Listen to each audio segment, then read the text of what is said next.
Soy el profesor Benito Codina del Departamento de Didáctica e Investigación Educativa de la Universidad de La Laguna y especialista en rehabilitación de personas con discapacidad visual. Vengo a hablarles acerca de la rehabilitación de la baja visión y más concretamente acerca de los factores que afectan a dicha rehabilitación. Lo primero que tenemos que hacer es considerar qué es la baja visión y para eso basta acudir a una sencilla definición que nos lo puede aclarar. Hay que decir que baja visión, la presencia de la baja visión es una discapacidad visual, bien sea congénita o adquirida, o sea, desde el nacimiento o a temprana edad o adquirida más tardíamente, que limita la ejecución de cualquier tarea de la vida diaria, que además no es corregible con el uso de gafas convencionales, ni con lentes de contacto, ni con tratamiento médico, ni tan siquiera con intervención quirúrgica. A partir de ahí sabemos que estamos enfrentándonos ante una situación de baja visión. ¿Qué supone la baja visión dentro del conjunto del mundo y en concreto de Europa y de España? Bien, hay que decir que en todo el mundo, según la Organización Mundial de la Salud, estamos hablando de aproximadamente 135 millones de personas afectadas. En la Unión Europea solamente tenemos 20 millones de personas que se ven afectadas por la baja visión. Si nos ceñimos al caso de España, son más de 2 millones las personas que poseen este tipo de alteración visual grave.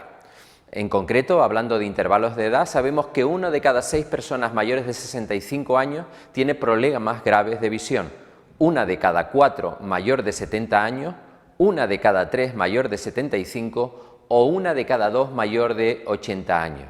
Además, la previsión del crecimiento del nivel de afectación de esta alteración visual es creciente.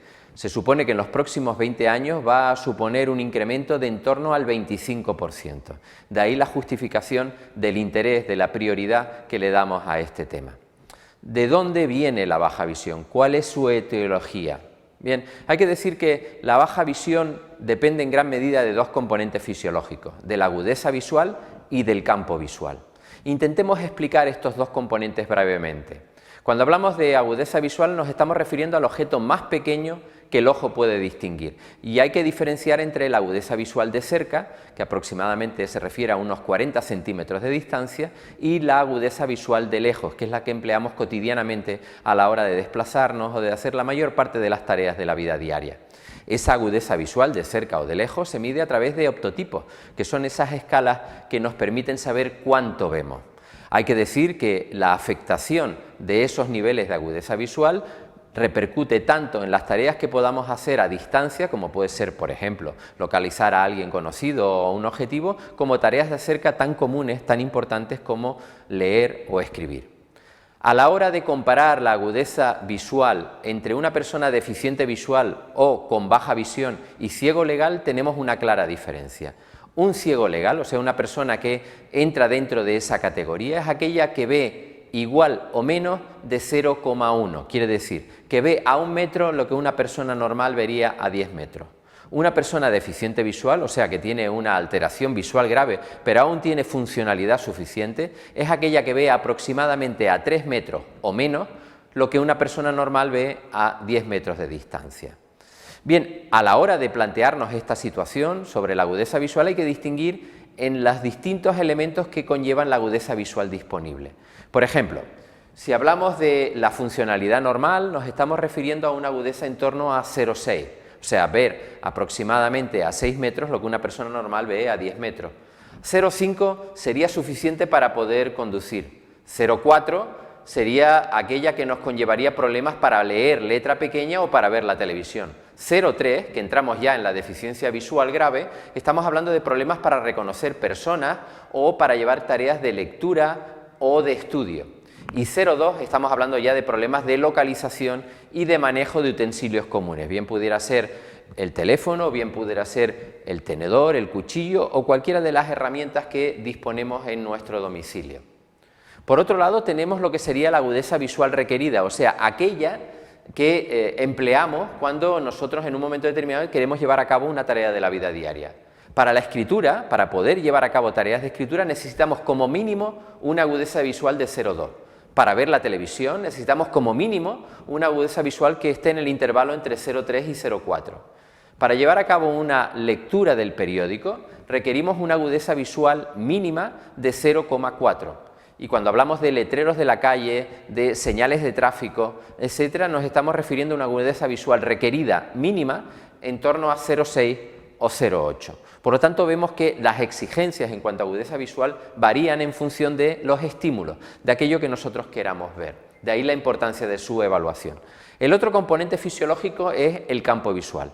Hay que decir que el campo visual, definido de forma sencilla, es la porción de espacio que sin efectuar ningún movimiento el ojo puede percibir. Quiere decir que si, por ejemplo, nosotros extendemos nuestros brazos, básicamente, si los mantenemos en esa posición, podemos ver la punta de los dedos y a medida que vamos acercándolos a nuestra posición central, vemos esos dedos mucho mejor, más discriminadamente. Ese campo visual ya no se mide con escalas de optativos, sino con un aparato que se denomina perímetro y nos permite saber tanto la dificultad para conocer la pérdida que tenemos en campo visual, sino también para saber en qué localización exacta de dicho campo, por lo tanto de la retina, se encuentra la afectación.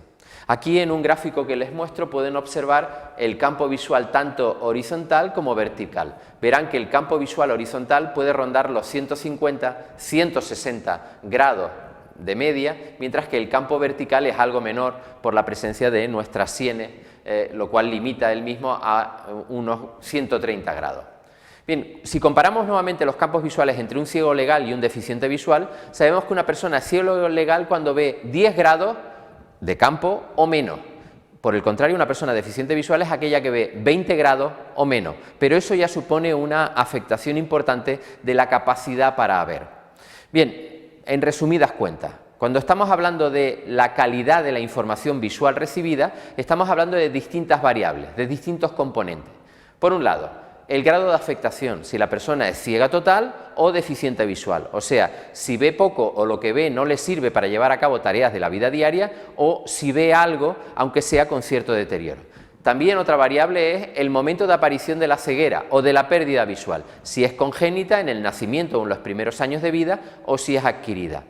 A continuación tenemos las dos variables que acabamos de citar, la agudeza visual y el campo visual. Cuando hablamos de campo visual, además, tenemos que tener presente si el campo visual es central o si el campo visual es periférico, o sea, si se ve por el centro del ojo o por el contorno del mismo. Y dos últimas variables, la fluctuación del resto visual, si la patología visual hace que esa persona vea mejor unos días que otros, como puede ser el caso de la retinopatía diabética, y también los factores personales. ¿Qué quiere decir eso? La motivación, el interés, hábitos de vida, etc. ¿Cuáles son, en resumidas cuentas, los factores de éxito y fracaso más frecuentes a la hora de intervenir con personas con baja visión? Como factores de éxito podemos manejar fundamentalmente, por un lado, la motivación, la centralidad del defecto, quiere decir si hay otros defectos asociados o solamente el visual, la agudeza visual útil, el nivel cultural de la persona y también la contextualización de la intervención, o sea, si somos capaces, si hacemos una intervención en aquellos contextos donde vaya a requerir esa presencia de la agudeza o del campo visual suficiente. Como factores de fracaso tenemos fundamentalmente 4, la falta de motivación, la larga rehabilitación que puede llegar a desmotivar, el bajo nivel cultural y por último el escaso tiempo dedicado a la persona. Hay que decir que estos procesos rehabilitatorios de la baja visión requieren tiempo. No basta con la mera prescripción de ayudas ópticas, sino también la enseñanza de su uso y la práctica de su uso en aquellos contextos donde les vaya a ser útil.